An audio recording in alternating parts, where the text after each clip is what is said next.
السلام علیکم ورحمۃ اللہ وبرکاتہ۔ الحمد للہ جی، ہمارا 9ویں پارے کا 4th اور لاسٹ لیکچر ہے، اور اس میں ہم سورہ انفال شروع کرتے ہیں۔ نحمدہ ونصلی علی رسولہ الکریم، اما بعد، فاعوذ باللہ من الشیطان الرجیم، بسم اللہ الرحمن الرحیم۔ ربی شرح لی صدری ویسر لی امری واحلل عقدۃ من لسانی یفقہوا قولی واجعل لی وزیرا من اہلی رب زدنی علما رب زدنی علما رب زدنی علما، آمین ثم آمین۔ سورۃ الانفال۔ بسم اللہ الرحمن الرحیم۔ يسألونك عن الأنفال قل الأنفال لله والرسول فاتقوا الله وأصلحوا ذات بينكم وأطيعوا الله ورسوله إن كنتم مؤمنين انما المؤمنون الذين اذا ذكر الله وجلت قلوبهم واذا تليت عليهم آياته زادتهم ايمانا وعلى ربهم يتوكلون۔ سورۃ الانفال جنگ بدر کے بارے میں ہے۔ انفال سے مراد غنائم ہے۔ یہ پہلی جنگ تھی جو مسلمانوں نے فی سبیل اللہ لڑی تھی، اور اس دن کو یوم الفرقان کہا گیا کیونکہ اس دن فیصلہ ہو گیا تھا کہ اب کامیاب کون ہوگا، آئندہ کون آگے بڑھے گا۔ مسلمان صرف 313 تھے جبکہ دشمن 1000 کی تعداد میں تھا۔ مسلمانوں کے پاس 1 یا 2 گھوڑے تھے، دشمنوں کے پاس 300 گھوڑے تھے۔ بظاہر کوئی تناسب نظر نہیں آتا تھا، دشمن کا پلہ بہت بھاری تھا، لیکن مسلمانوں کو بہت بڑی فتح حاصل ہوئی۔ اور جب فتح حاصل ہوئی، مال غنیمت آیا، تو آپس میں تھوڑی بہت کشمکش بھی ہوئی۔ نوجوان کہتے تھے کہ ہم نے آگے جا کے جنگ کی ہے تو ہمیں زیادہ حصہ ملنا چاہیے، بزرگ کہتے تھے ہم نے پیچھے سے تمہارا دفاع کیا ہے، ہمیں زیادہ ملنا چاہیے۔ تو ارشاد ہوا یسألونک عن الانفال قل الانفال للہ والرسول، لوگ آپ سے انفال یعنی غنائم کے بارے میں پوچھتے ہیں کہ یہ کس کا حق ہے، کیونکہ اس سے پہلے دور جاہلیت میں کوئی طریقہ نہیں تھا، جو طاقتور ہوتا تھا وہی سب کچھ لے جاتا تھا۔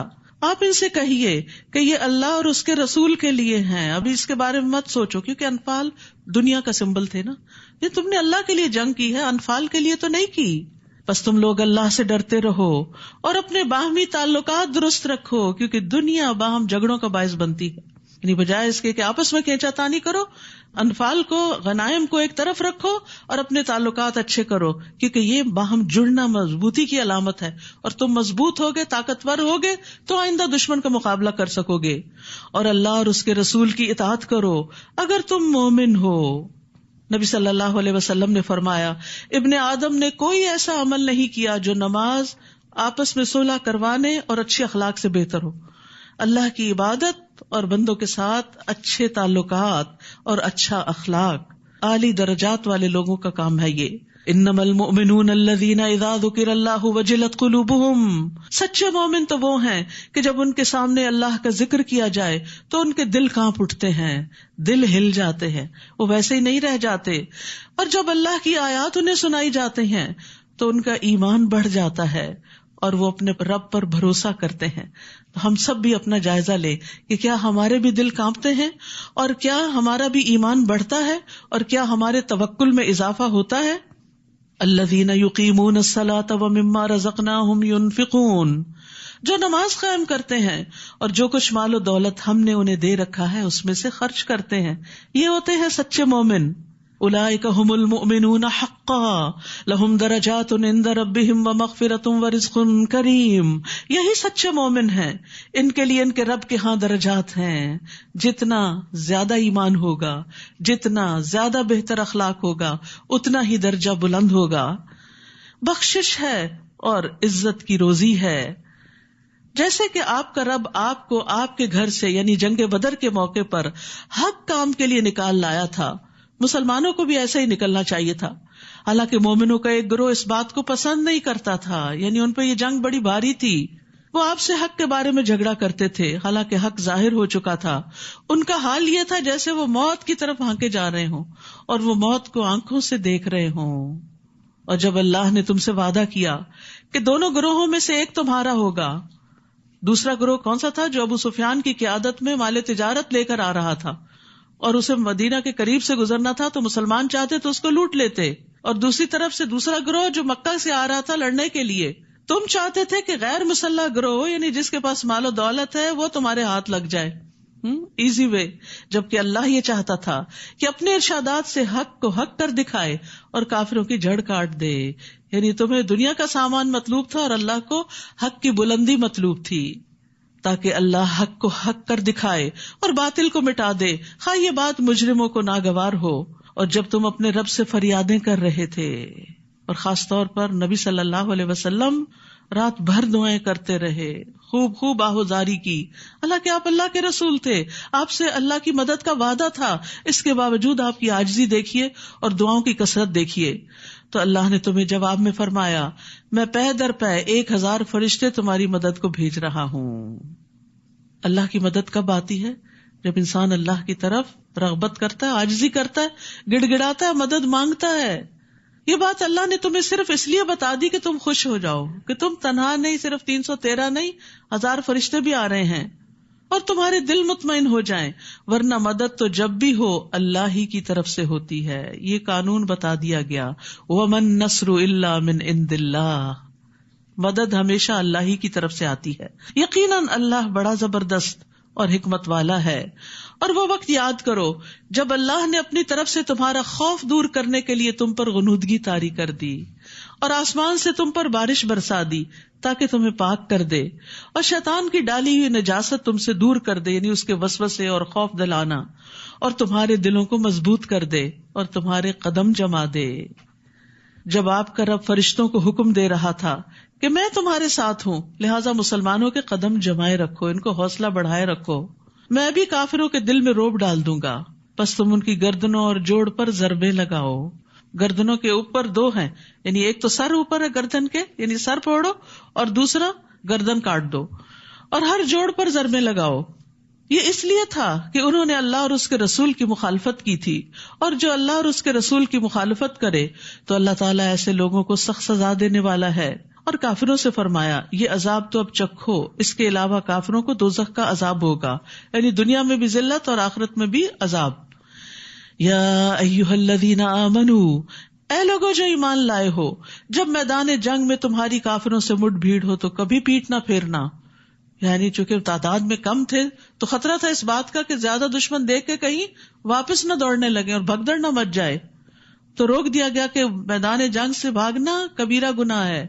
اور جو شخص اس دن پیٹ پھیرے گا، الا یہ کہ وہ کوئی جنگی چال چل رہا ہو یا مڑ کر اپنے دستہ فوج کو ملنا چاہتا ہو، تو ایسا آدمی اللہ کے غضب میں آ گیا. یعنی ان وجوہات کی بنا پر اگر کوئی پیٹ پھیر کے جاتا ہے، اس کا ٹھکانہ دوزخ ہوگا، اور وہ بہت بری پلٹنے کی جگہ ہے. استغفر اللہ. یعنی اللہ کے راہ میں نکلے ہیں، ایمان والے ہیں، صحابہ کرام ہیں، لیکن اگر تم بھی میدان جنگ سے بھاگے تو پھر یہ انجام ہے آگے. تو اس لیے انسان کو نیکی کے راستے پہ چلتے ہوئے استقامت اختیار کرنی چاہیے، مشکلات سے گھبرانا نہیں چاہیے. ورنہ بعض اوقات ایک شخص پیچھے ہٹتا ہے تو دوسرا اس کو دیکھ کے اور تیسرا اس کو دیکھ کے، اور بہت سے لوگوں کے دین سے پھرنے کا سبب بن جاتا ہے. میدان بدر میں کافروں کو تم نے قتل نہیں کیا تھا، فلم تقتلوہم ولکن اللہ قتلہم، بلکہ اللہ نے انہیں مارا تھا. اور جب آپ نے کافروں کی طرف ریت کی مٹھی پھینکی تھی تو وہ آپ نے نہیں بلکہ اللہ نے پھینکی تھی. اور یہ اس لیے تھا کہ اللہ تعالیٰ اپنی طرف سے مومنوں کو ایک اچھی آزمائش سے گزار دے. اللہ تعالیٰ یقیناً سب کچھ سننے اور جاننے والا ہے.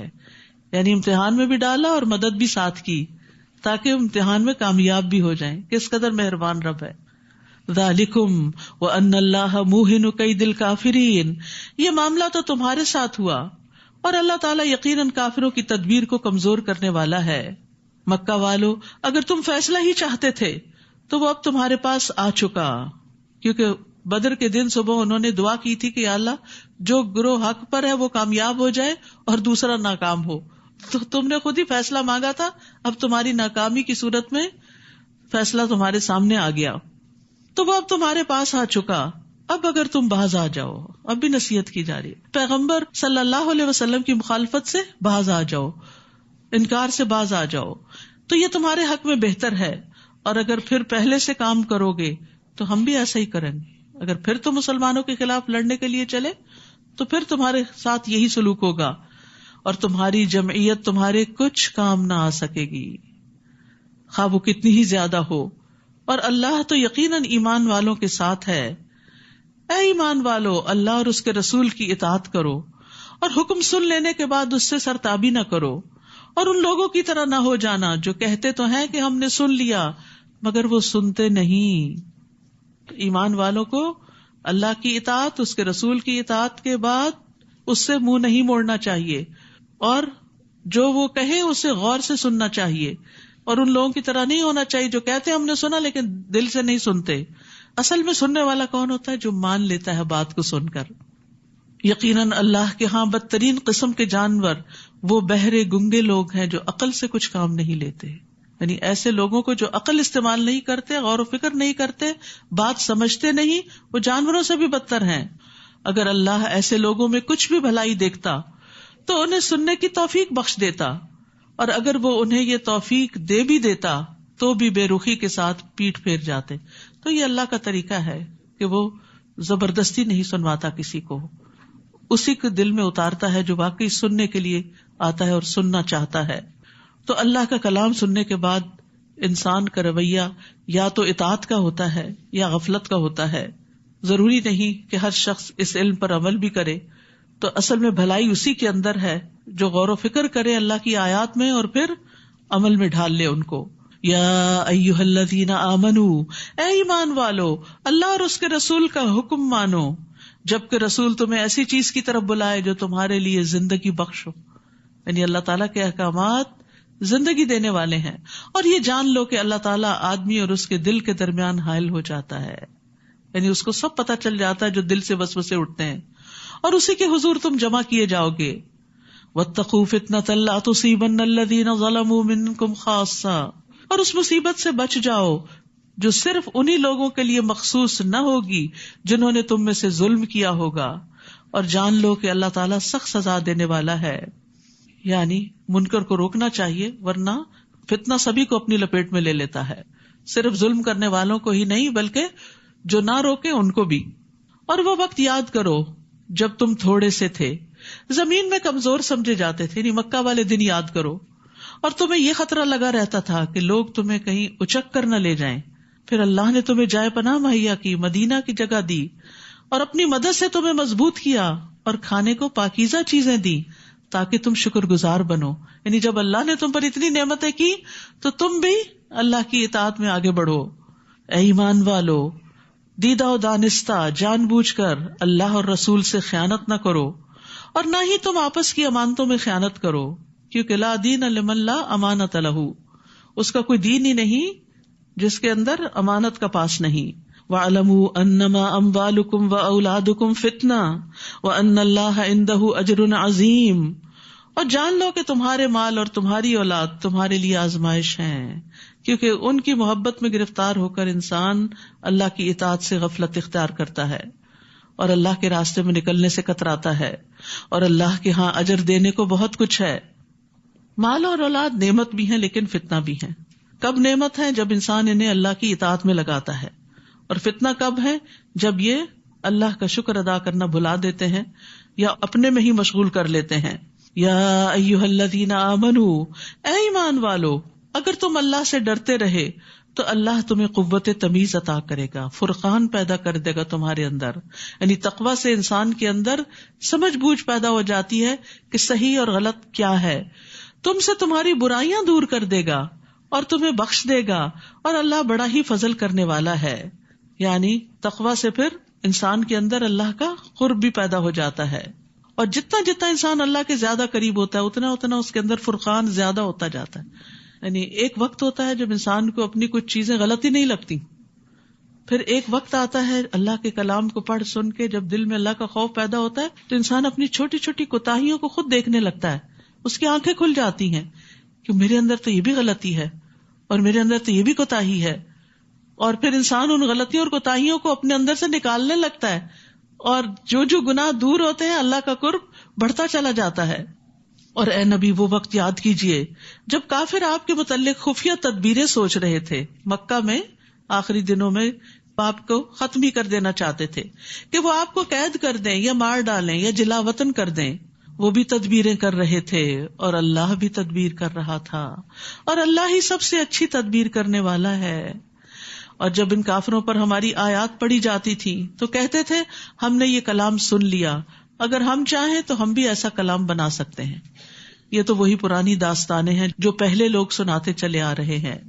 اور وہ وقت بھی یاد کرو جب ان کافروں نے کہا تھا اے اللہ اگر یہی دین حق ہے جو تیری طرف سے ہے تو ہم پر آسمان سے پتھروں کی بارش برسا دے یا ہمیں کسی دردناک عذاب سے دوچار کر دے. یعنی کیسے سنگ دل لوگ ہوتے ہیں جو اپنے خلاف خود ہی بددعائیں کرتے ہیں.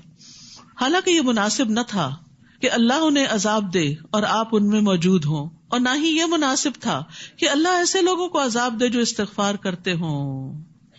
تو یاد رکھیے استغفار عذاب سے بچانے کا سبب ہے. بعض سلف صالحین کہتے ہیں کہ ہمارے لیے عذاب سے 2 پناہیں ہیں. عذاب سے بچنے کی 2 چیزیں ہیں. نمبر 1 نبی صلی اللہ علیہ وسلم کا دنیا میں موجود ہونا جب آپ تھے. نمبر 2 استغفار کرنا. جب نبی صلی اللہ علیہ وسلم وفات پا گئے تو ایک حفاظت ختم ہو گئی، اب صرف دوسری باقی ہے، اور وہ کیا ہے؟ استغفار. انسان استغفار کی کثرت کرتا رہے تو مصیبتوں سے بچا رہتا ہے، اور آ جائیں تو امن مل جاتا ہے، ٹل جاتی ہیں. نبی صلی اللہ علیہ وسلم نے فرمایا انسان جب تک اللہ عز و جل سے استغفار کرتا ہے اس وقت تک اللہ عز و جل کے عذاب سے محفوظ رہتا ہے، انشاءاللہ دنیا میں بھی اور قبر میں بھی اور حشر میں بھی. اور استغفار کی وجہ سے پھر گناہ لکھے بھی نہیں جاتے. اور اللہ ان لوگوں کو عذاب کیوں نہ دے جو دوسروں کو مسجد حرام سے روکتے ہیں حالانکہ وہ اس کے متولی نہیں. اس کے متولی تو صرف وہی ہو سکتے ہیں جو پرہیزگار ہوں، لیکن ان میں سے اکثر لوگ یہ حقیقت نہیں جانتے.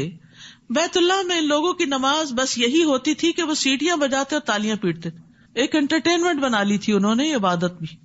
تو لو اب عذاب کا مزہ چکھو، یعنی یہ تمہارے اپنے بدعمالیوں کی وجہ سے یہ سب کچھ تم پر مسلط ہوا ہے. یہ اس کا بدلہ ہے جو تم حق کا انکار کر دیا کرتے تھے. ان الذین کفروا ينفقون اموالهم ليصدوا عن سبیل اللہ. یہ کافر اپنے مال اس لیے خرچ کرتے ہیں کہ لوگوں کو اللہ کی راہ سے روک دیں، اور ابھی یہ لوگ اور بھی خرچ کریں گے، پھر یہی بات ان کے لیے حسرت کا باعث بن جائے گی، پھر وہ مغلوب ہوں گے، پھر یہ کافر جہنم کی طرف گھیر لائے جائیں گے تاکہ اللہ پاک کو ناپاک سے الگ کر دے، پھر ناپاک کو ایک دوسرے کے اوپر رکھ کر ان سب کا ڈھیر لگا دے، پھر اس ڈھیر کو جہنم میں پھینک دے. یہی لوگ ہی دراصل نقصان اٹھانے والے ہیں. اے نبی صلی اللہ علیہ وسلم ان کافروں سے کہیے اگر اب بھی وہ باز آ جائیں تو ان کے پچھلے گناہ معاف کر دیے جائیں گے. سبحان اللہ. ساری مخالفتیں اور نبی صلی اللہ علیہ وسلم اور صحابہ کو دی جانے والی اذیتیں اور پھر جنگ مسلط کرنا یہ سب معاف ہو جائے گا اگر تم اب بھی ایمان لے آؤ. اور اگر پہلے سے کام ہی کرتے رہے تو گزشتہ قوموں میں جو سنت الہی جاری رہی وہ ان کا حال بھی ہوگا. وَقَاتِلُوهُمْ حَتَّى لَا تَكُونَ فِتْنَةٌ. اور ایسے لوگوں سے جنگ کرو تاکہ فتنہ باقی نہ رہے. یعنی نبی صلی اللہ علیہ وسلم جو کفار قریش کے خلاف جنگ کر رہے تھے تو اس کا اصل مقصد کیا تھا کہ فتنہ ختم ہو جائے اور دین پورے کا پورا اللہ کے لیے ہو جائے. اور اگر یہ باز آ جائیں تو جو کچھ یہ کریں گے اللہ اسے خوب دیکھ رہا ہے. وَإِن تَوَلَّوْا فَاعْلَمُوا أَنَّ اللَّهَ مَوْلَاكُمْ نِعْمَ الْمَوْلَىٰ وَنِعْمَ النَّصِيرُ.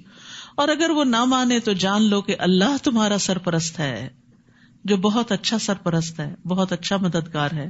یعنی انہیں دعوت دی جا رہی ہے کہ باز آ جاؤ، اور اگر باز نہیں آئے تو پھر مومنوں کا مولا تو اللہ ہے مگر تمہاری شامت آ جائے گی. تو اللہ سبحانہ وتعالی ہمیں ہمیشہ اپنے عذاب سے محفوظ رکھے اور ہمارا مولا رہے. ربنا تقبل منا انك انت السميع العليم وتب علينا انك انت التواب الرحيم. وصلی اللہ تعالی علی خیر خلقہ محمد وعلی آلہ واصحابہ واہل بیتہ اجمعین برحمتک یا ارحم الراحمین. السلام علیکم ورحمۃ اللہ وبرکاتہ.